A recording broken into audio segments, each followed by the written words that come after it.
Hi, it's Rhiannon here from Blue Grape Talent, and this is the next in my series of videos about what I learned from coaching.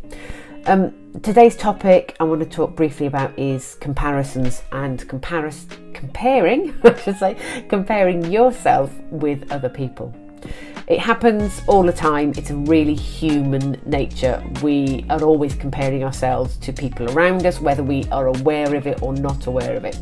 That goes on all the time, and then that's kind of augmented even more throughout education and work when we see kind of formal processes that compare us with our peers or our colleagues as well. So comparison is happening all the time, whether it's on a conscious or a subconscious level. And sometimes comparisons can be really helpful because, you know, some people I work with, I see that they use comparison as a way to understand what they could do differently, how they could improve, how they could achieve what they want to achieve.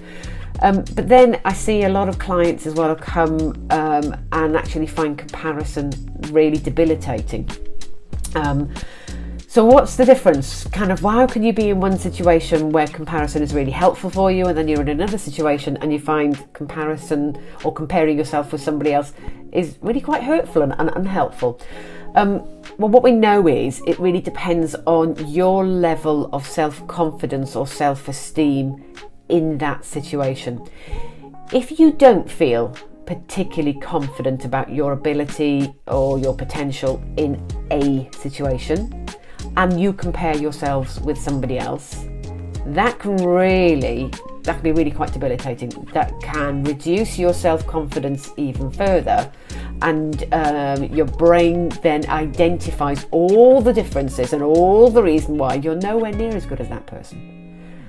On the other hand, if you feel quite confident about a situation, so your self-confidence is higher and you start comparing yourself with other people, what can be interesting is, yes, there can be an outcome, can be that you then find further ways to improve yourself and improve your performance, but you can also fall into the trap of just reaffirming what you think you know about yourself already.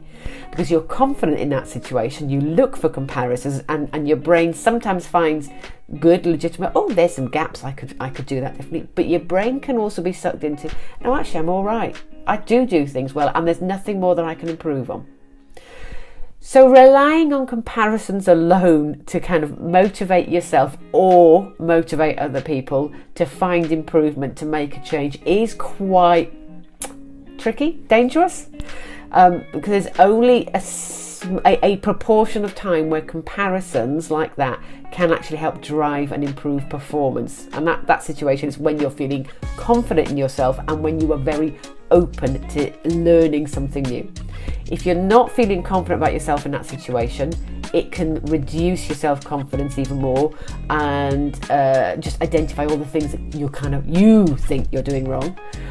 Or if your confidence is very high, in fact maybe too high, you can be very oblivious to any learning experiences. So I'm going around in a circle a bit here. Comparing yourself to other people is probably not a good way for you to grow and develop and improve your performance. Better ways is comparing where you are now compared to where you used to be. So how far you have come so far, and then comparing where you want to get to where you are now. So what you've achieved and what you've got left to go. That is a far better, more likely to succeed and be a positive learning experience than comparing yourself to other people. Now, that is also the same if you are a leader with people reporting into you. Just consider, how might you be helping or hindering your team if you compare them to each other? Bearing in mind that we know that only a small proportion of time is comparison actually helpful, you could be doing more harm than good. So, a takeaway from here: comparison yourself with other people is not always helpful, and in a lot of occasions it is not helpful if what you want to genuinely achieve is a change or growth or increase in your performance. So rather than comparing yourself with somebody else or other people, compare where you have come from and how much further you have got to go before you get to where you want to be.